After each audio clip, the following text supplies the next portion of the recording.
एक तरफ पूरा देश जहां महिला आरक्षण बिल पास होने के उपलक्ष्य में जश्न मना रहा था, लोग एक दूसरे को अबीर गुलाल लगाकर बधाइयां दे रहे थे। वहीं दूसरी तरफ बिहार की राजधानी पटना में अनुसूचित जाति समुदाय की एक गरीब महिला की पिटाई दबंगों द्वारा हो रही थी। दरअसल मामला 2 दिन पूर्व पटना जिले के खुसरूपुर की है, जहां 1500 रुपया ब्याज नहीं देने पर एक अनुसूचित जाति की महिला को न सिर्फ बेरहमी से नंगा करके पीटा जा रहा था, बल्कि महिला के चेहरे पर पेशाब करके उसे पेशाब पिलाने के लिए मजबूर किया जा रहा था। इन्हीं मामलों पर लोजपा रामविलास के प्रदेश कार्यालय में राष्ट्रीय महासचिव सत्यानंद शर्मा के द्वारा प्रेस वार्ता का आयोजन किया गया। सत्यानंद शर्मा ने क्या कुछ कहा, आइए देखते हैं एक रिपोर्ट। जी, पूरा देश महिलाओं को 33% आरक्षण देने का जश्न मना रहा है। महिला सशक्तिकरण का सारा लोग, सभी पार्टी और पूरी सरकार महिला सशक्तिकरण के सवाल पर ढोल नगाड़ा पीट रहे हैं, और वहीं बिहार में महिलाओं को नंगा घुमाया जा रहा है, पेशाब पिलाया जा रहा है।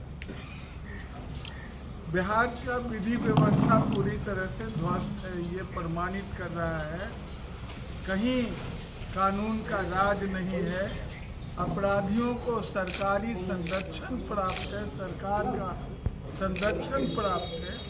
ये जो घटना घटी खुसरूपुर के बगल में, खुसरूपुर थाना के अंतर्गत मोहसिनपुर गांव है, जहां रविदास जाति के लोग हैं और वहीं दबंग लोग भी हैं।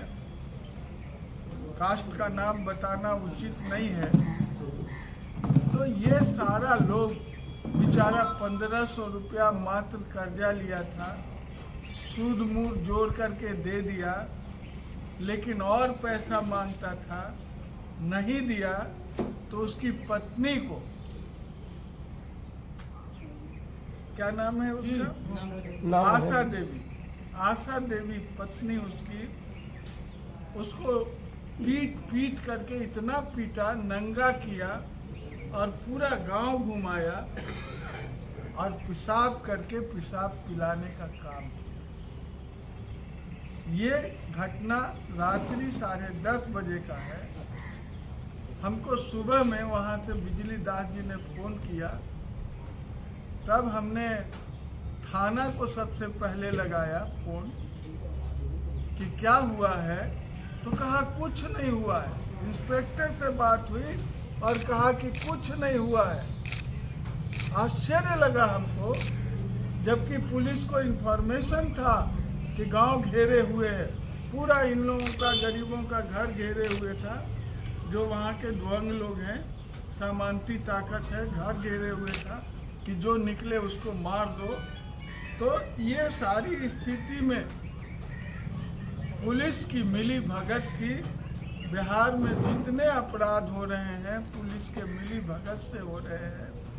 और वहाँ के इंस्पेक्टर, फिर हमने तब डीजीपी को फ़ोन किया, फिर आईजी पटना को फ़ोन किया, तो आईजी पटना ने कहा कि हम एसपी को कह देते हैं, आप भी कह दीजिए। तब हमने ग्रामीण एसपी को कहा, फिर डीएसपी को कहा, तब जाकर के वहाँ पुलिस गई और घटना के 14 घंटा तक एफआईआर दर्ज नहीं हुआ था। 14 घंटा के बाद बड़े पुलिस पदाधिकारियों के हस्तक्षेप पर एफआईआर दर्ज हुआ। ये हृदय विदारक घटना, ये पहली घटना नहीं है। बिहार में हम लोग लगातार कह रहे हैं, हमारे नेता चिराग पासवान भी कह रहे हैं, जहाँ जहाँ घटनाएं घटी महिलाओं को बिहार में जिंदा जलाया जा रहा है। और 1-2 घटनाएं नहीं घटी। अरवल के पड़ासी गांव में माँ और बेटी को घर बंद करके पेट्रोल छीट करके आग लगा करके मार दिया, जिंदा जला दिया। गया के पचमा गांव में जिंदा जला दिया महिला को। मुजफ्फरपुर में नग्न अवस्था में निर्वस्त्र करके, पहले रेप किया फिर निर्वस्त्र किया, और निर्वस्त्र कर करके हत्या किया और 2 भाग में काट करके रोड के किनारे डाल दिया। ये महिलाओं की पर लगातार जुल्म की घटनाएं घट रही है और खास करके दलितों पर जो जुल्म की घटनाएं घट रही हैं उसमें 67% की घटनाओं में वृद्धि हुई है। दलितों पर, अनुसूचित जाति पर, जनजाति के लोगों पर जो घटनाएं घट रही हैं उसमें 67% की वृद्धि। हमने मुख्यमंत्री को भी पत्र लिखा है आज, पत्र की कॉपी भी आपको दिखाते हैं।